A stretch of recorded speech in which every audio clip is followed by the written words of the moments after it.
Kasako Media, tunaangazia maisha, tunaandika kesho. Mambo vipi mtazamaji wa Kasako Media? Tukizungumzia kwenye upande wa muziki wa Bongo Flava hapa jijini Tanzania, hatuwezi kusema umwacha kumzungumzia Professor Jay. Ni moja kati ya msanii nguli kabisa ambaye kwenye upande wa hip hop nchini Tanzania, na mbunge wa zamani wa jimbo la Mikumi Joseph Aule maarufu kama Professor Jay. Siku ya jana bwana alipokea kitita cha shilingi milioni 30 kutoka kwa Rais wa Muungano wa Tanzania Daktari Samia Suluhu Hassan, ikiwa ni sehemu ya kumfariji na kumuunga mkono katika hali yake anayopitia kwa sasa. Lakini fedha hizo walikabidhiwa naibu waziri Wizara ya Habari, Sanaa, Tamaduni na Michezo Hamis Mwinjuma.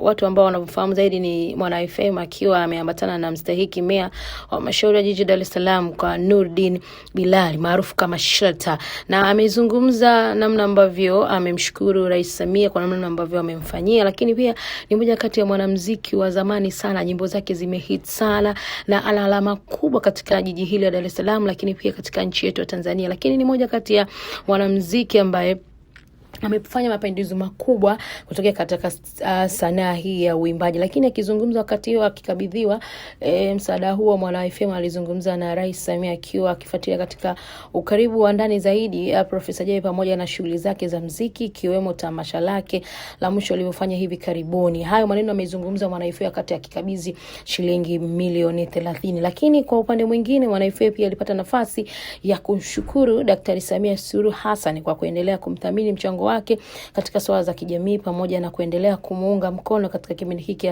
ambacho anasema kiasi hicho cha fedha ni heshima kubwa kwake, ilionyesha upande wake mkubwa kuthaminiwa kutoka kwa kiongozi wa nchi hii ya Tanzania. Lakini kitu kikubwa ni kukumbusha kwamba huyu ni mwanamuziki ambaye ni ukija Tanzania ni mtu ambaye unamfahamu zaidi kwa sababu amefanya mambo makubwa sana. Lakini siku jana Rais Samia Suluhu Hassan ameonyesha upendo kwa wasanii tofauti ambao ni nguli wa zamani zaidi. Kizungumzia Professor Jay, ni mtu ambaye anafanya mapinduzi makubwa kwenye upande wake wa muziki. Lakini siku jana alionyesha thamani kubwa kwa wanamuziki kutokea hapa Tanzania, lakini pia alishukuru kwa namna moja au nyingine namna ambavyo anaendelea kukumbukwa na viongozi mbalimbali wa nchi hii.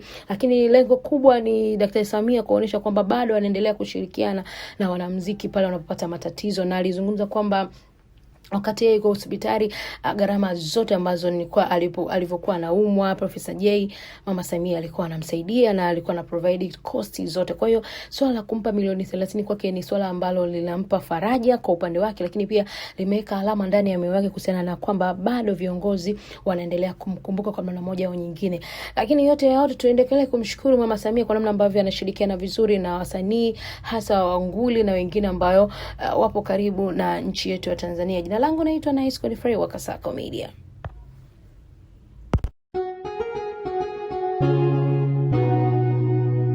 Kasako Media, tunaangazia maisha, tunaandika kesho.